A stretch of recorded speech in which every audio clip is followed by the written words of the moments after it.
dia a todos e a todas. É um prazer estar aqui participando da Semana Nacional de Ciência e Tecnologia do I7 da Guatiara, representando aqui o Grupo de Pesquisa em Educação, Formação e Ensino para a Diversidade, GPEFD. E hoje eu vou abordar uma trajetória da minha tese de doutorado, que é a tese de doutorado, que ela começa, ela trabalha sobre a questão do protagonismo indígena de Sateré, Maué, luta e resistência. Essa tese, ela tem como princípio norteador, a minha trajetória, trabalhando com a temática indígena, primeiro com educação e escola indígena, que foi a minha dissertação de mestrado. Trabalhei o clima organizacional da escola indígena localizada lá no município de Tabatinga, da etnia ticuna. Trabalhei com educação escolar indígena. Essa educação escolar indígena, eu analisei o clima e a cultura da escola. A escola, ela tinha 32 professores, 16 indígenas e 16 não indígenas. Então, eu fui verificar como o clima e a cultura da escola, ela se constrói a partir, dessa diversidade existente, a partir das inter-relações pessoais, sociais, que se dão no interior da escola. E a minha dissertação, ela investigou sobre isso, como se dá esse clima, sendo que 16 professores indígenas e 16 professores não indígenas. E a partir dessa dissertação, foi perceptível verificar como há esse clima, essa visão, essa divisão entre indígenas e não indígenas.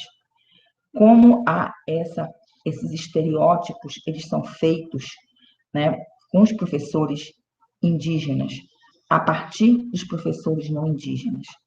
E essa dissertação, ela serviu, para que eu continuasse esse estudo, trabalhando na minha tese de doutorado, que eu realizei no programa Sociedade e Cultura na Amazônia, e ela teve essa temática que agora ela volta para o Sateré Maué. Bom, aqui eu vou dar início,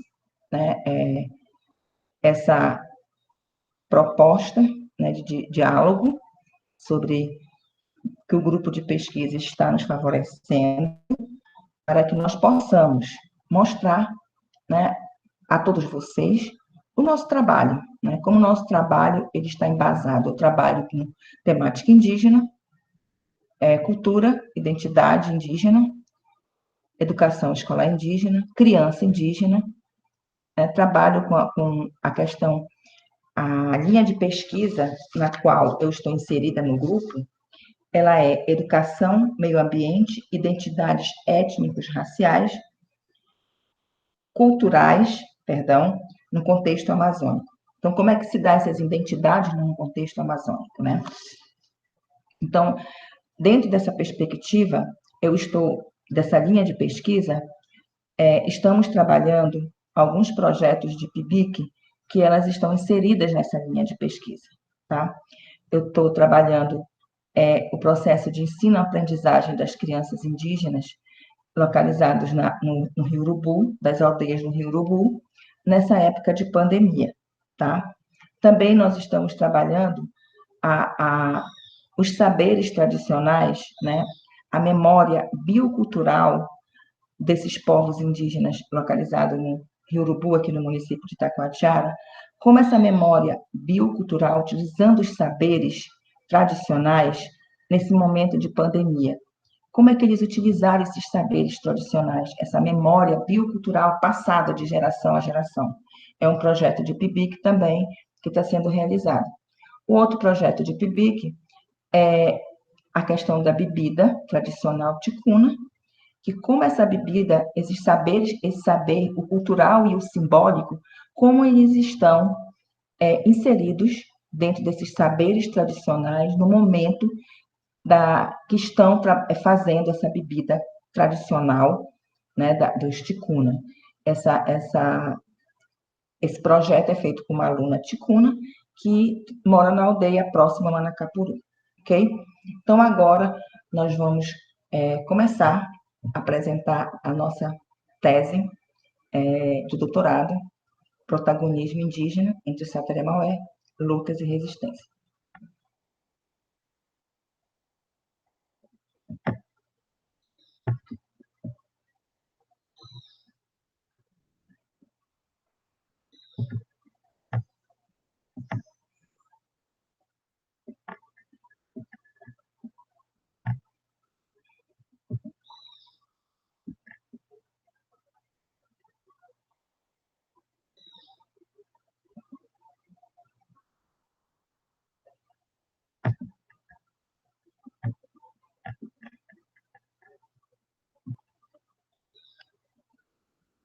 Bom,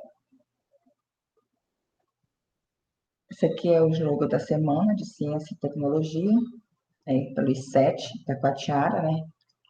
Que é a UFAM, o I7 e o IFAM da Quatiara também, que estão como parceiros nessa empreitada. Bom, o protagonismo indígena entre Sateré-Maué, lutas e resistências, né? Eu me chamo Inês Tereza Peixoto de Paiva, esse é meu e-mail, algum contato que alguém queira, né? Nós estamos aí para discutir, dialogar, né, sobre a temática indígena. Bom, aqui nós temos várias imagens que representam a cultura, a tradição, o mítico ritual, né, do povo Sateré-Maué. Essas imagens, ela representa muito para o povo Sateré-Maué. A partir de todas essa imagem toda, todos esses símbolos culturais, esses artefatos culturais, eles estão inseridos, né, no protagonismo do Sateré-Maué. A tradição e a cultura, ela também estão inseridas no protagonismo. Bom,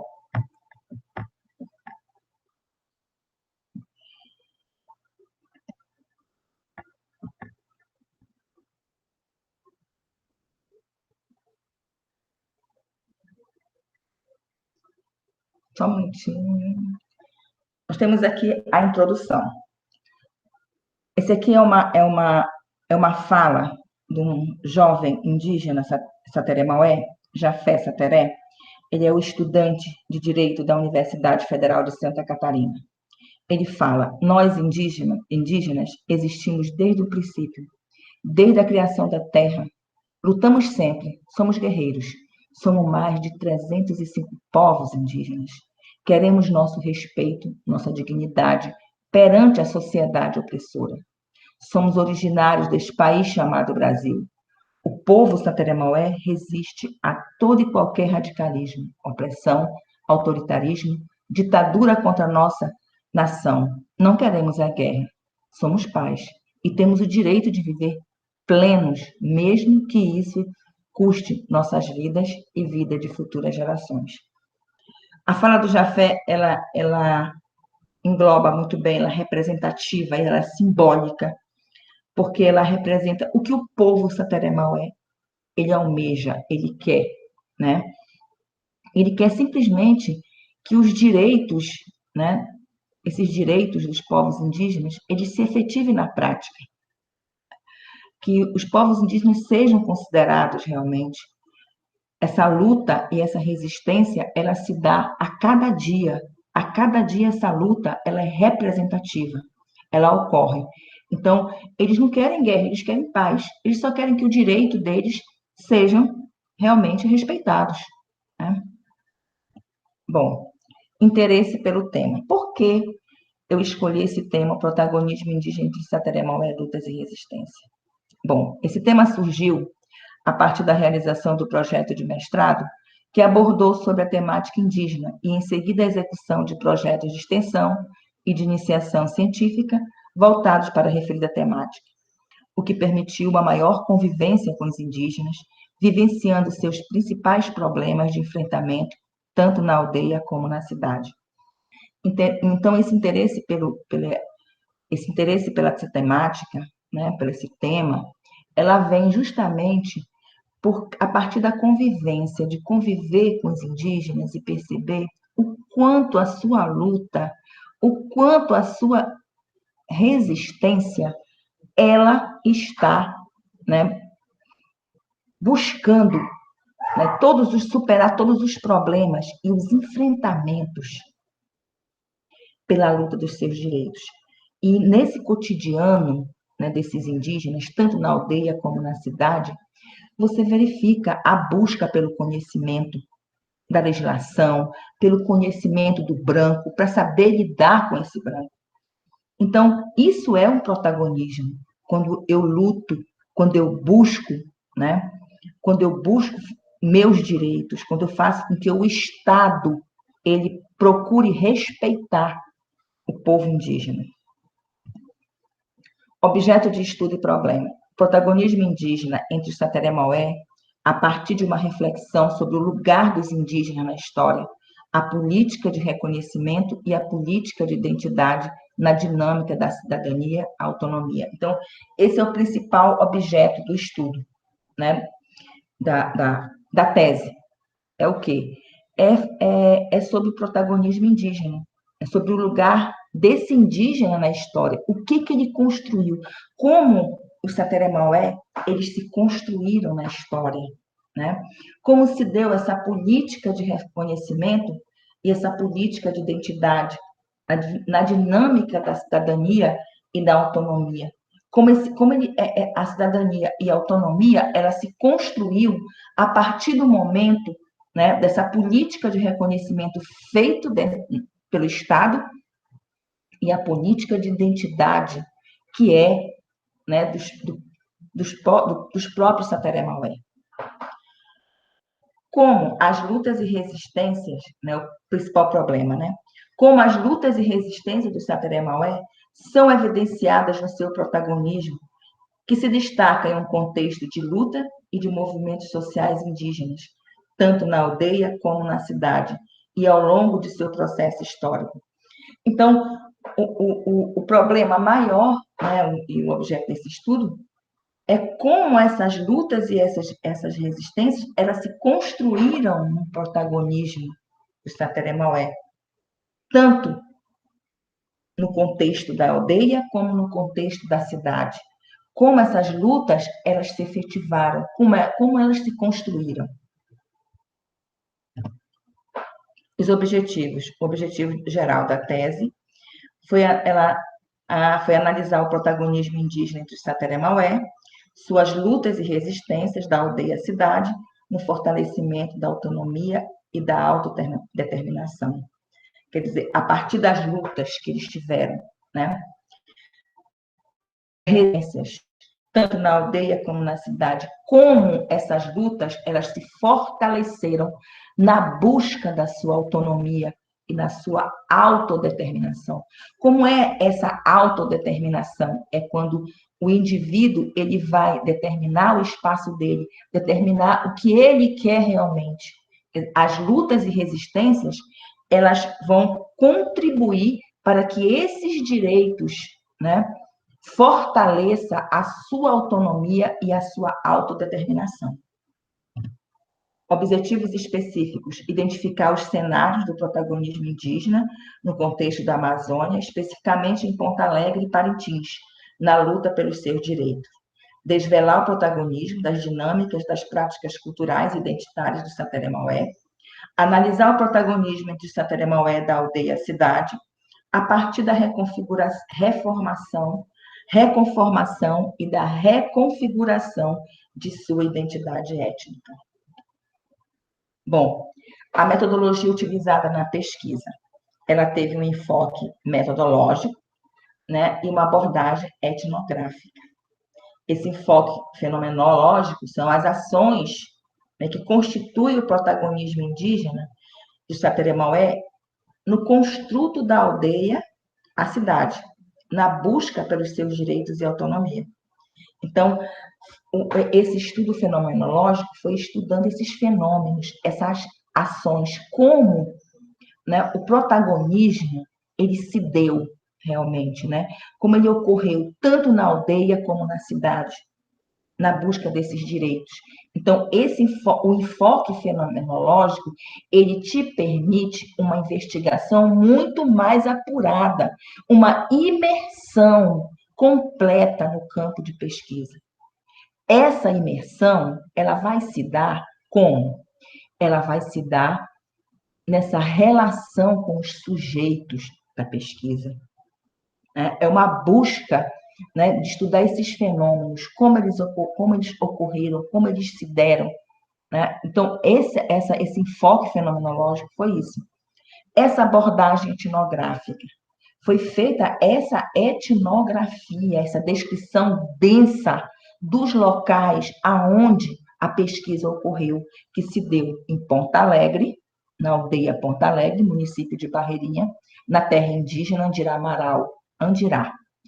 Né? Então, como se deu essa abordagem etnográfica? Fazendo essa etnografia, essa descrição densa dos locais, né, da viagem até a aldeia, que foram 3 visitas à aldeia, 3 longas visitas à aldeia. Então, quando você utiliza essa metodologia, você vai buscar essa imersão muito maior no contexto aonde a pesquisa se dá. Não é somente fazer um questionário. Né? Faz um questionário e aplica. Não. Né? Todo o processo da pesquisa foi gravado. Né? Gravado em conversas. A partir desse momento, o que vai a análise? Fazer essa descrição densa de tudo que foi pesquisado. O que eu utilizei também foi a cartografia simbólica de Boaventura Santos, né? Essa cartografia simbólica ela é interessante, porque é a escala do locus. Ela passa pela escala do locus, a escala da vivência e a escala da política da identidade, da política do reconhecimento, classificação e autodeterminação. Então, essa cartografia simbólica você vai descrever todo o cenário, né, dos seus artefatos simbólicos que estão, né, de pertença do povo Sateré-Maué, da aldeia Ponta Alegre. Então, a escala do locus, qual foi? O cenário do protagonismo indígena. Como se deu esse cenário desse protagonismo? Como ele ocorreu? De que maneira? A escala da vivência, né? O lugar dos indígenas da história, toda a questão histórica do Sateré-Maué, a sua relação, né? Os movimentos indígenas, como se deu esse movimento indígena, quem participou, né, da aldeia Ponta Alegre, que é a aldeia Ponta Alegre, como se deu, as suas práticas culturais, como é que elas ocorrem, né? As conversas com os festeiros da festa da Tucandeira, né? E a última escala da política da identidade é a política do reconhecimento. Como se dá essa política de identidade, essa política de reconhecimento? A classificação e a autodeterminação. Porque o que muita nossa sociedade faz é classificar. Os Sateré-Maué, eles são isso. Né? Os Ticuna, isso. Né? Os Mura, isso.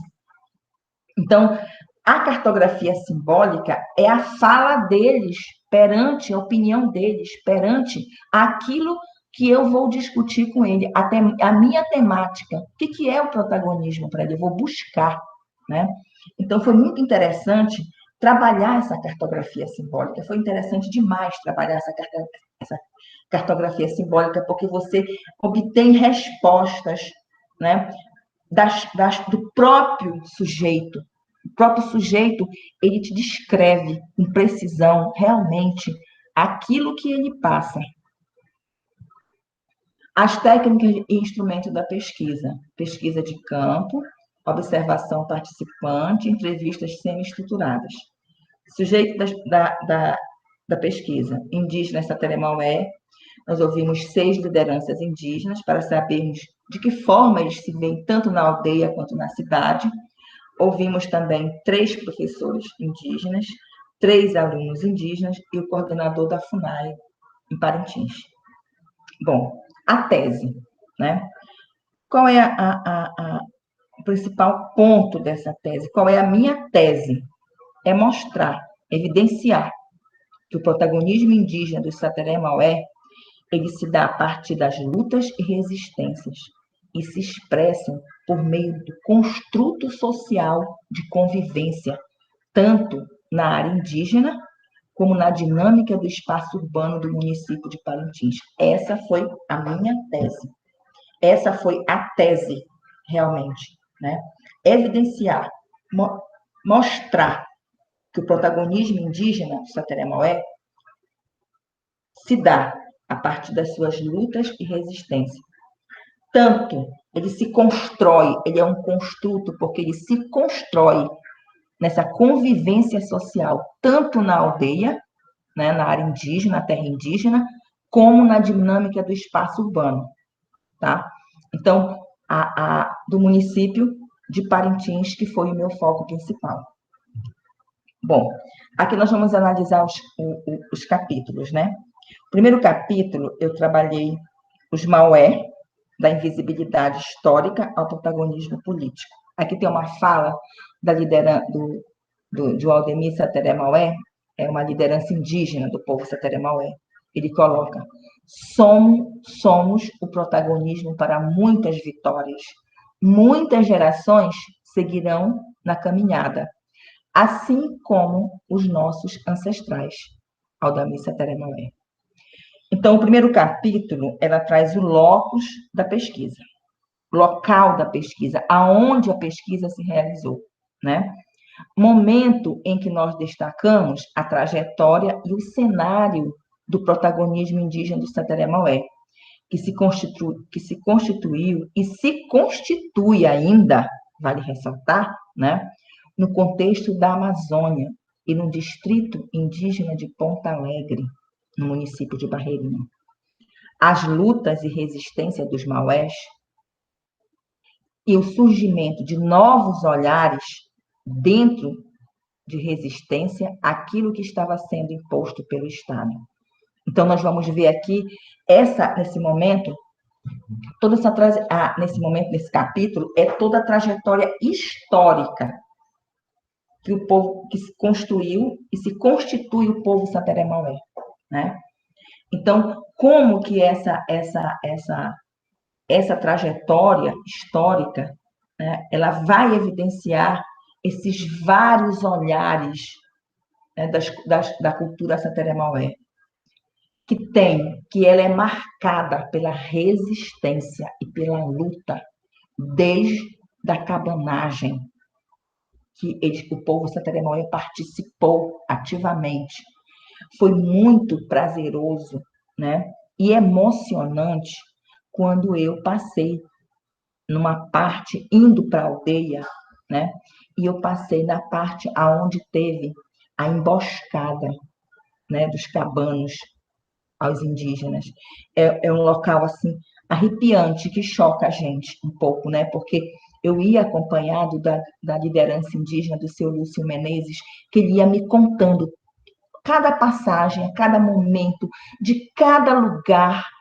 Desde quando saímos de Barreirinha, ele contava, essa área aconteceu isso, né? Ele tem a história, né, muito marcada, né, do povo Sateré-Maué. Então, eu agradeço muito ao seu Lúcio Menezes, né? A quem eu dedico essa tese, ao seu Lúcio Menezes, em memória, né, do grande líder Amado Menezes, que recentemente morreu por Covid, que me ajudou muito na construção dessa tese.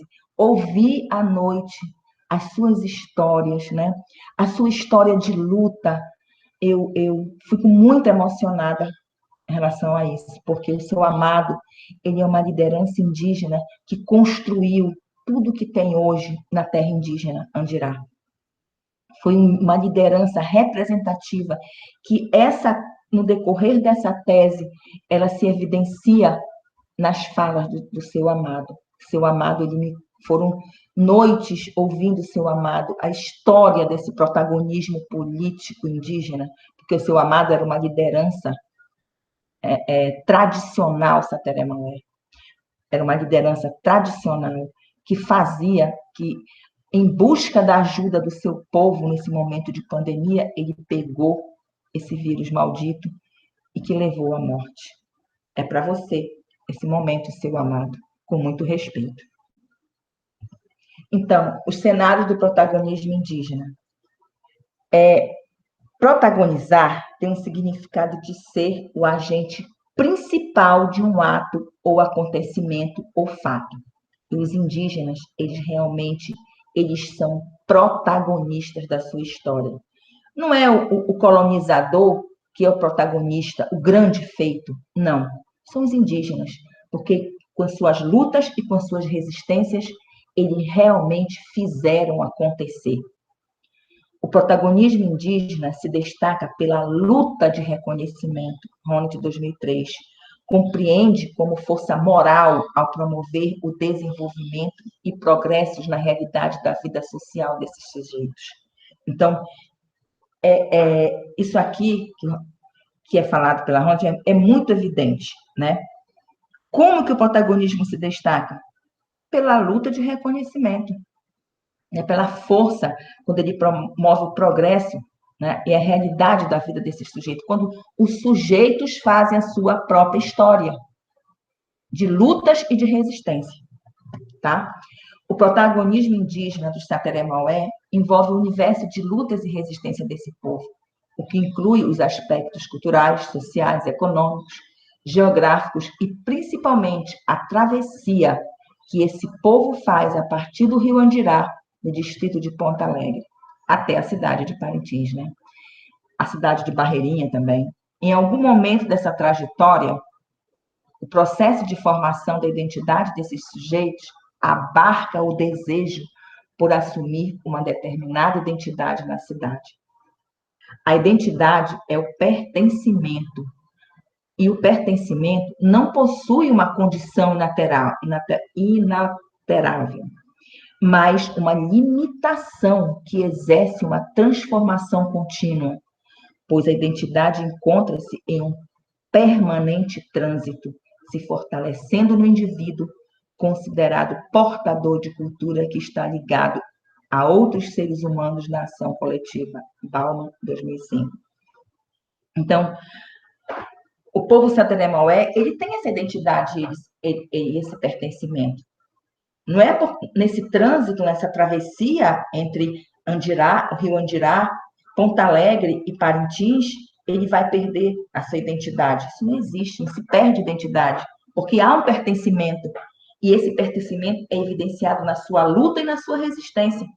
E na ação coletiva que eles, né, implementam para que esses direitos eles sejam efetivados pelo Estado. Ponta Alegre. Aonde fica Ponta Alegre? Esta aqui é Ponta Alegre, né? A aldeia no qual eu realizei minha pesquisa.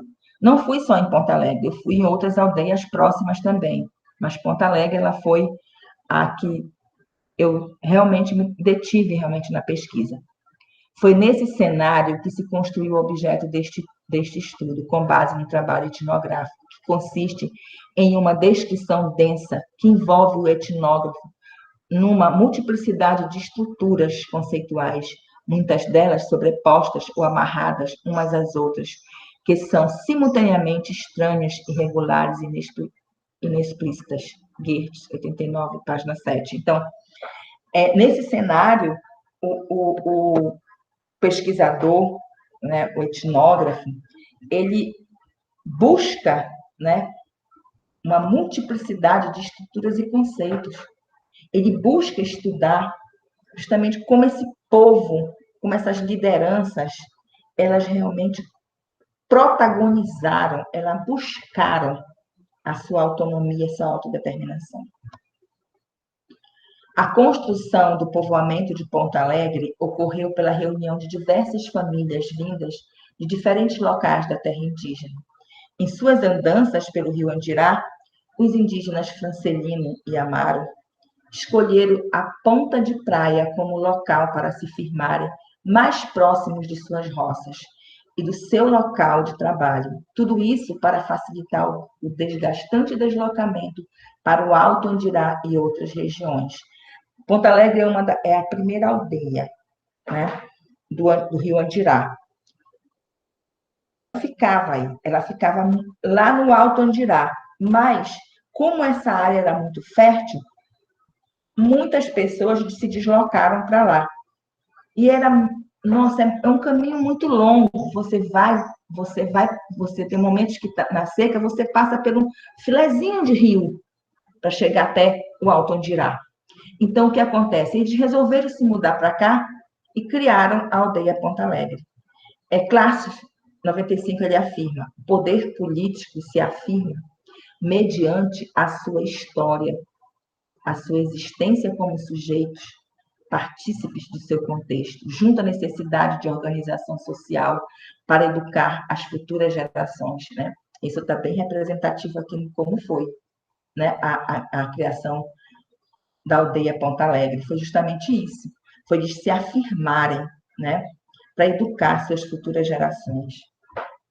Outro cenário da pesquisa para trabalhar as lideranças políticas indígenas que estão no contexto da cidade de Parintins.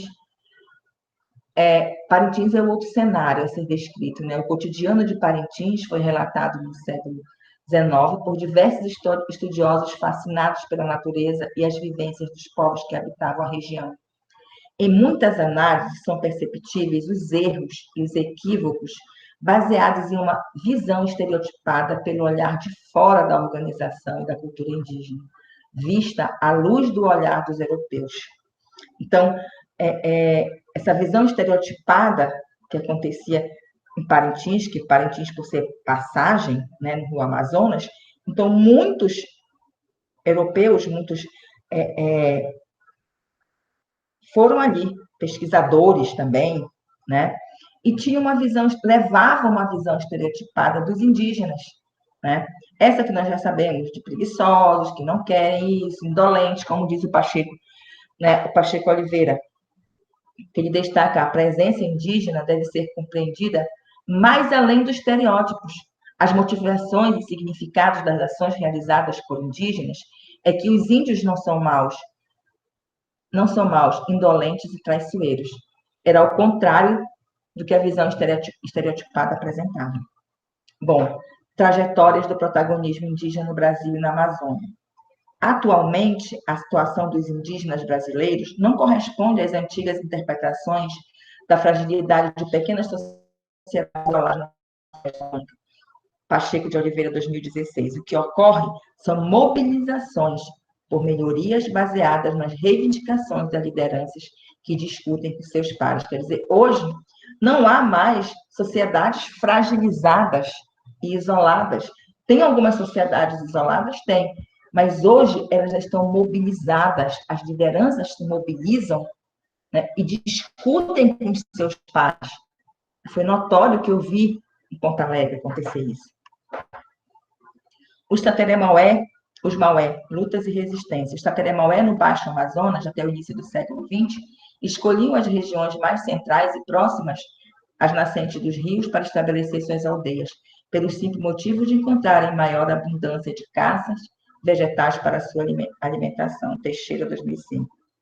A organização do movimento indígena Tateré-Maué constrói seu marco político por uma cidadania diferenciada, concebida através da participação coletiva e suas relações interétnicas, que visa o reconhecimento da tradição cultural e a revalorização das identidades, com enfrentamentos para a afirmação de sua cidadania contra a tutela, né, a tutela que o Estado provoca. Muitas foram as dificuldades enfrentadas pelo povo Tateré-Maué contra a política desenvolvimentista que ocorreu no enfrentamento de dois conflitos. Então, dois conflitos ocorreram quando as lideranças se organizaram e foram em busca, né, dos seus direitos. Aqui houve o protagonismo indígena. Esse protagonismo indígena se deu nesse momento quando foi a construção da estrada Maués-Itaituba, que seria construída passando no meio da área indígena. E o segundo, a tentativa de invasão pela empresa francesa de petróleo, Elf Actine, entre 1981 e 1982. Isso foi uma luta muito grande, né? uma luta das lideranças que foram buscar em Brasília, foram em outros locais, né, até internacionais, denunciar essa invasão que estava acontecendo. Bom, capítulo 2, novos ensaios da cidadania indígena dos Maué.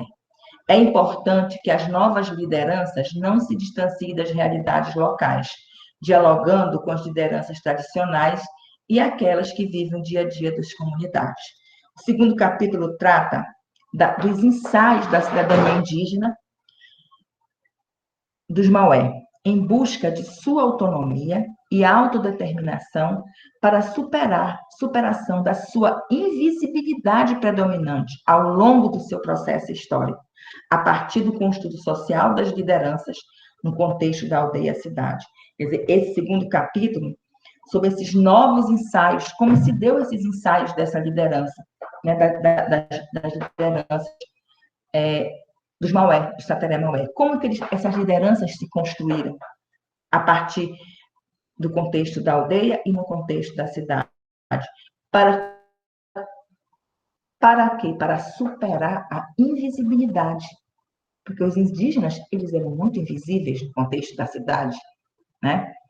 Que havia essa invisibilidade que ela se constrói, que o próprio não indígena, ele faz isso.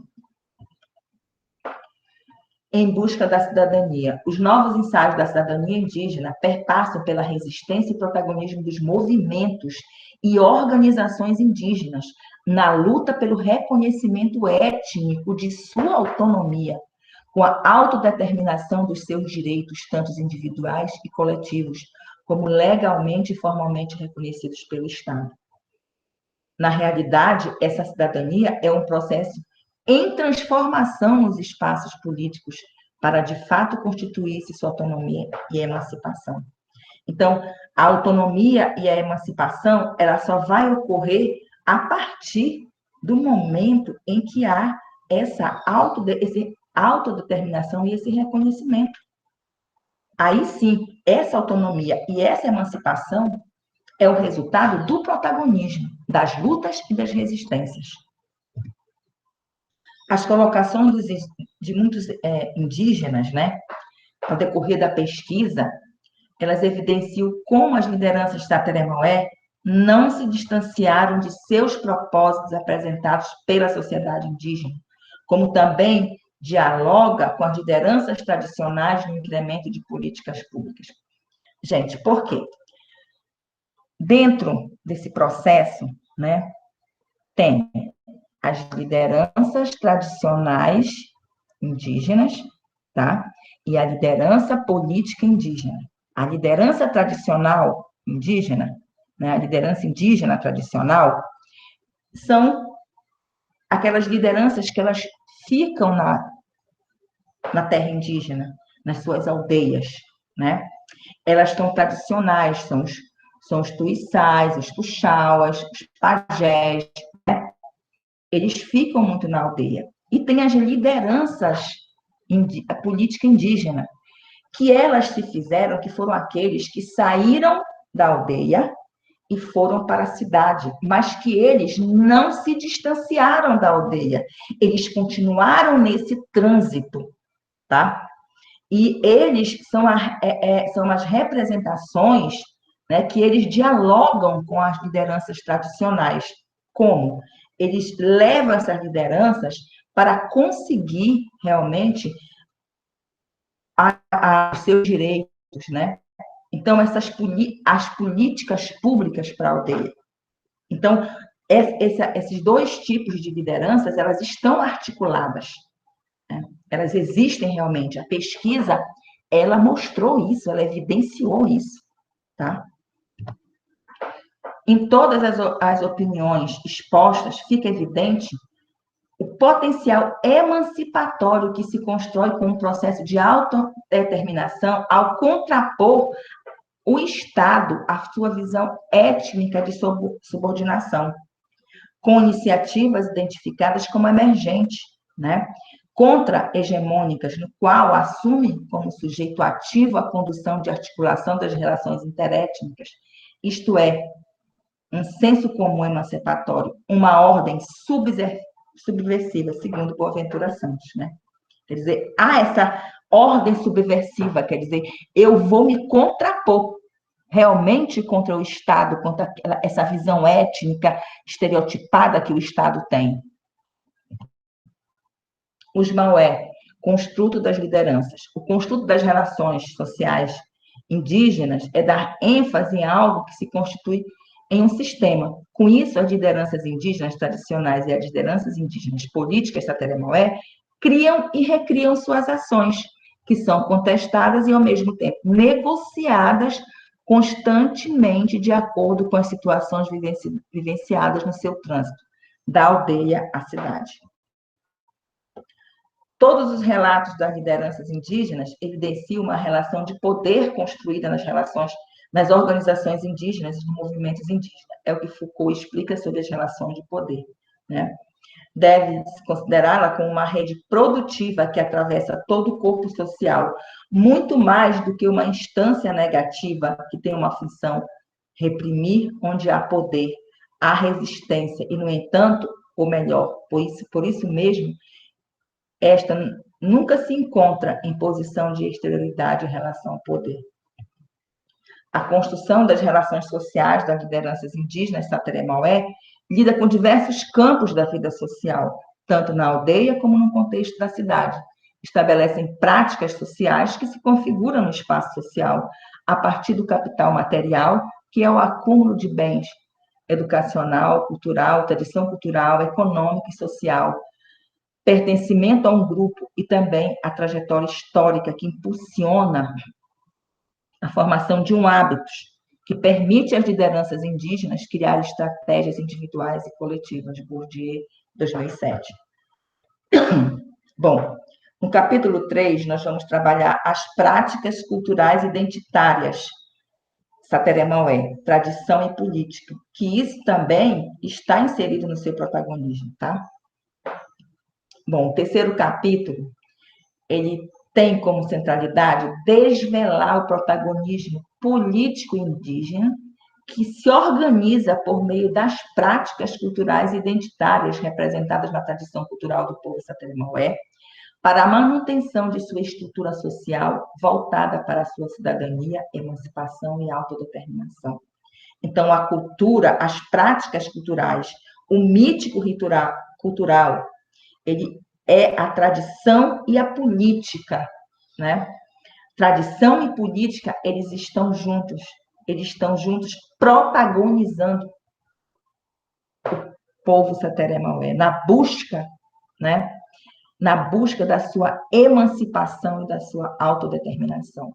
Então, os Maué, vivência sócio-histórica, o protagonismo do Sateré-Maué se fortalece a partir da dinâmica das práticas culturais identitárias, como instrumentos de lutas e resistências que são representadas por meio de ações determinantes para o reconhecimento de sua cidadania, emancipação e autodeterminação. No decorrer do processo de investigação, percebeu-se que as vivências ocorridas nesse processo de transformação do Sateré-Maué não ocorrem sem que suas lideranças elaborem estratégias nos núcleos fundamentais de sua estrutura, resistindo contra a degradação de suas identidades étnicas culturais. A denominação Sateré-Maué tem controvérsias para algumas lideranças atuais, como diz o entrevistado chamado de Parente 2, né? No sentido da apropriação do termo Sateré-Maué, compor o Maué, como sendo uma criação de um grupo de lideranças pertencentes ao clã Sateré, que em determinado momento, ao serem perguntados a qual povo pertenciam, responderam que era o povo Sateré-Maué.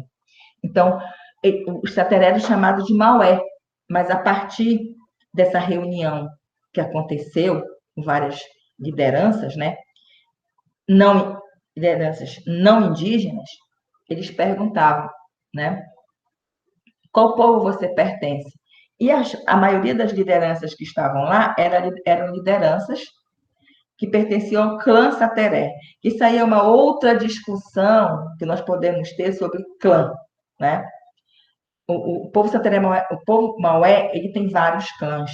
Então, nesse momento, o clã Sateré era de maior representatividade.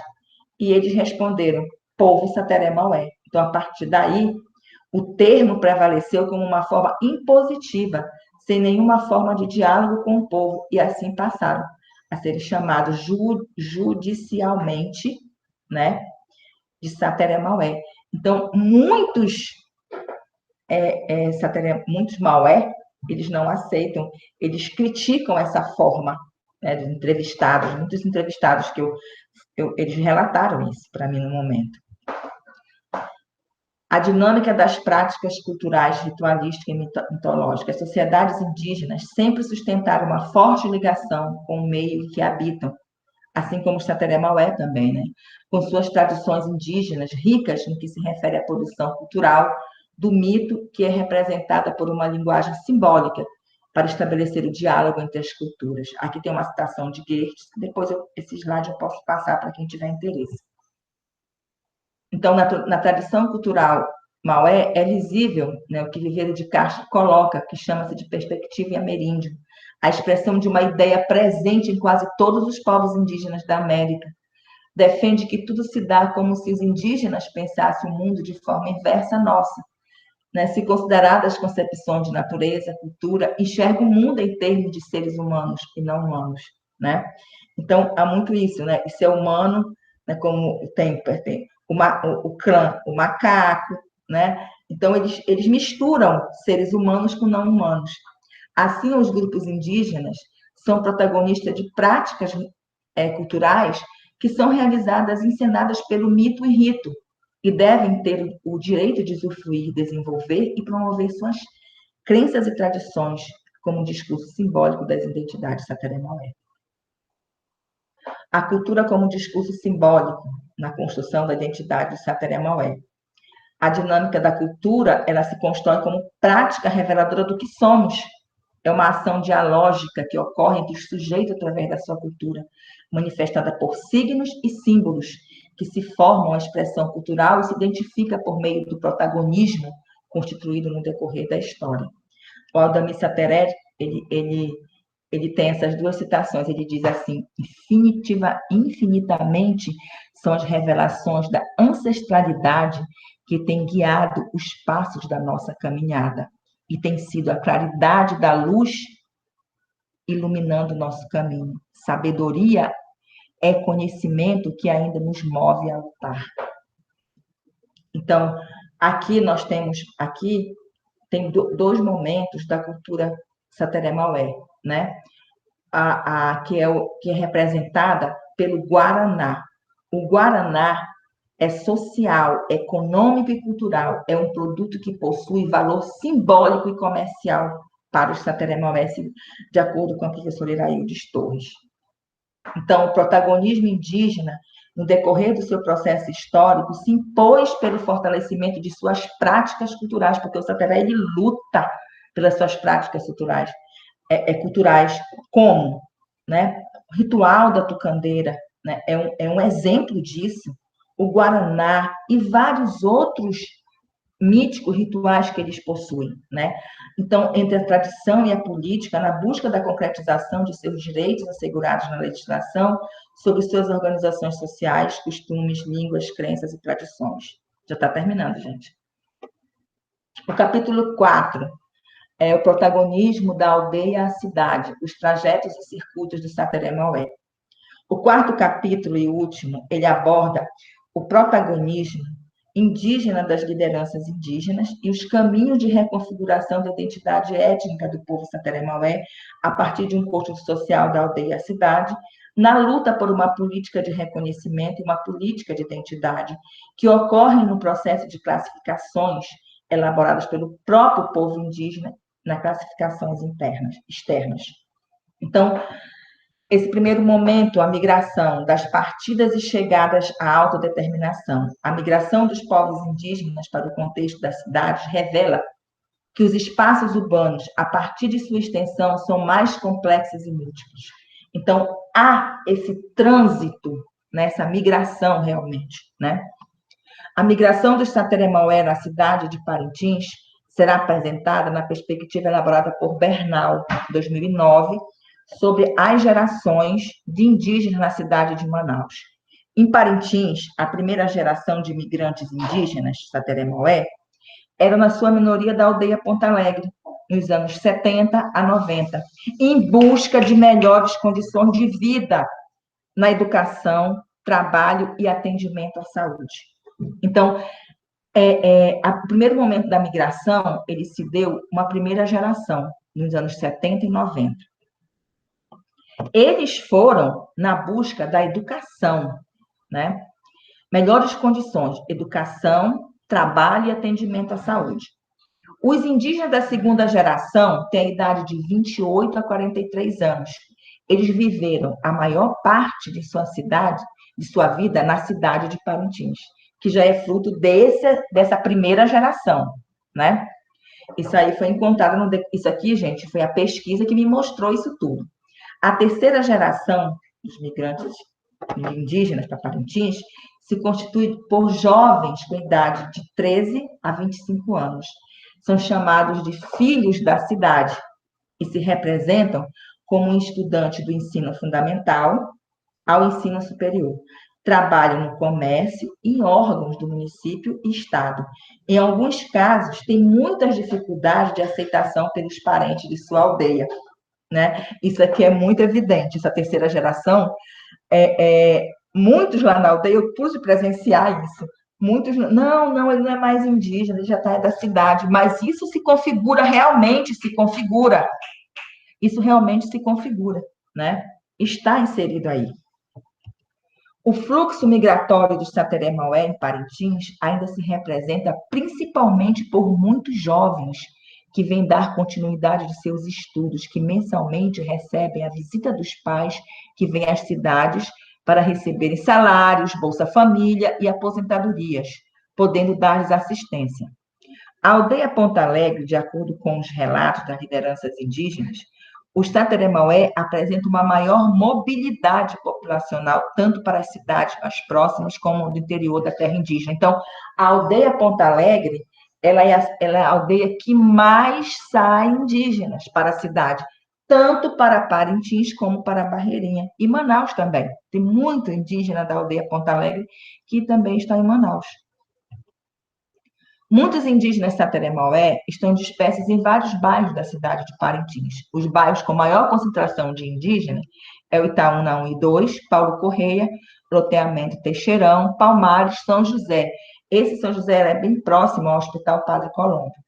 Está havendo uma mobilidade dos bairros periféricos para o bairro São José, próximo ao Hospital Padre Colombo. E uma maior concentração na Casa de Trânsito indígena, que abriga indígena proveniente de várias aldeias, em maior número estão os Sateré-Maué e depois os Iscarianos. A política de reconhecimento e a política de identidade. As análises conceituais sobre o reconhecimento têm como fundamento as obras dos autores Charles Taylor, Axel Honneth e Nancy Fraser, que retrata o reconhecimento como essencial para a formação de uma teoria crítica na sociedade contemporânea, compreendendo uma série de conflitos que demandam do mundo.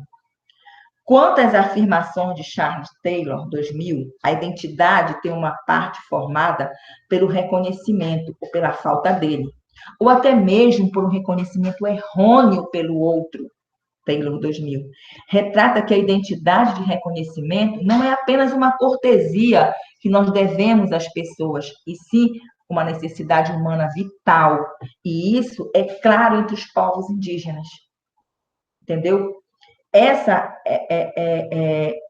identidade de reconhecimento que nós, não indígenas, temos que fazer, não é uma necessidade humana vital, uma cortesia, algo que nós... olha, eu reconheço, eu vou usar um cocazinho, eu vou usar algo, né? A gente vê muito isso em Parintins, na época, né, do boi. É uma cortesia que eu estou fazendo. Mas se você não reconhece, principalmente, a identidade, né? A formada por esse reconhecimento próprio, na busca desse reconhecimento essencial, né? Há um reconhecimento errôneo pelo outro, entendeu? há um reconhecimento errôneo quando eu não reconheço essa identidade étnica desse indígena. Então, é a partir da valorização da tradição cultural e do conhecimento como forma de reconhecimento, isso sim, né? Não usar apenas um cocazinho, reconhecer, são indígenas, não. É a valorização da sua tradição cultural, das suas lutas pelos seus direitos, né? Realmente, nesse momento que nós estamos passando, é um momento de fortalecimento do nosso reconhecimento enquanto não indígena, né?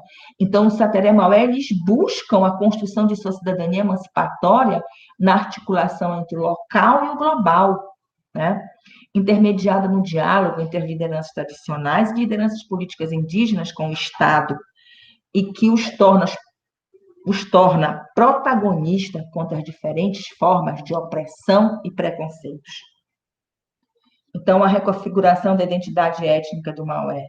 A reconfiguração da identidade étnica do Sateré-Maué acontece na movimentação e no intercâmbio da aldeia à cidade e está baseada em fatores e objetivos que, na maioria das vezes, não correspondem às suas características reais. Assim, são formadas organizações para manter sua legitimidade no contexto social e ao estabelecer fronteiras étnicas de interação de contatos com outros grupos. Bart 2000.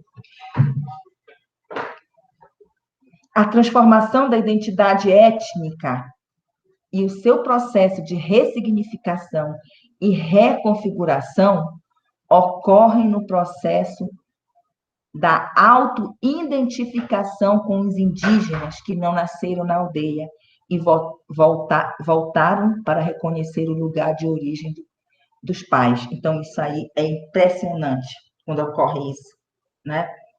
Essa transformação da identidade, o processo de ressignificação e reconfiguração para essa auto-identificação, né? Tem histórias, assim, de alunos indígenas que trabalham, que estudam na cidade, quando eles voltam, eles se auto-identificam, né?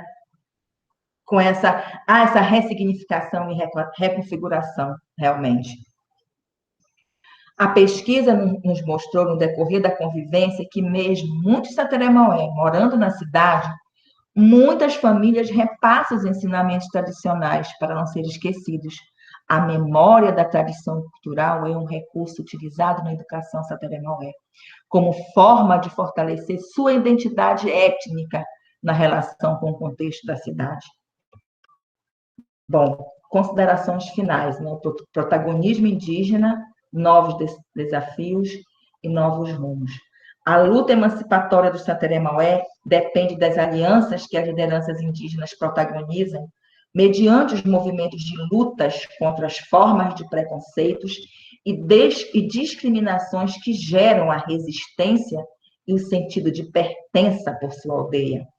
As lideranças indígenas mobilizam estratégias, né, de reconhecimento da identidade étnica, dos seus direitos de cidadania e respeito das diferenças culturais. Bom, enfim, gente, concluindo toda essa trajetória, né, o papel político e cultural das lideranças indígenas Sateré-Maué, em articulação com a sociedade civil, com os conhecimentos pautados no multiculturalismo, que se caracteriza no reconhecimento do outro, e defende o convívio com as diferenças, a valorização da tradição cultural, permeada por um diálogo intercultural entre o local e o global, desafio a ser enfrentados nos processos de relações entre os indígenas e não indígenas, na construção de um protagonismo indígena Sateré-Maué, com novos desafios e novos rumos. Então, os Sateré-Maué, eles não estão conformados só com aquilo, né? O Sateré-Maué, ele tem organizações, lideranças políticas que estão, e tradicionais, que estão buscando os interesses, né? Essas lideranças, elas formam esse construto, né, social, cultural, na busca dos seus direitos. Bom, aqui estão algumas imagens, né, do Abadias, uma grande liderança indígena, da CSTM, né, que trabalha a questão do Guaraná, que ele é exportado até, ele é levado para fora do país, né, há toda uma representação simbólica, o Guaraná é o principal de tradição, realmente, do povo Sateré-Maué. Aqui está, né, meu diálogo junto com o professor me contando, né, as histórias do mítico ritual. O professor Honorato, ele é um grande, ele é um professor de tradição cultural, né? Aqui eu estou trabalhando, expondo, né, o meu trabalho de pesquisa para a comunidade, né, que são todas as crianças, né, assistindo algumas apresentações, né, que continua também, né? E obrigada, né, por esse convite, obrigada, professora Eliane, né, obrigada a todos os organizadores, né, da Semana Nacional de Ciência e Tecnologia, por expor uma parte do meu trabalho, né, que tem muito mais. Quem estiver interessado, né, ele está no portal de teses da UFAM, né, é procurar por essa temática que pode ser achado. Então, esse é mais um trabalho de fortalecimento, né, do nosso grupo de pesquisa, educação, né, que ele está aí justamente para colaborar com o nosso I7, né? Então, muito obrigada a todos, né?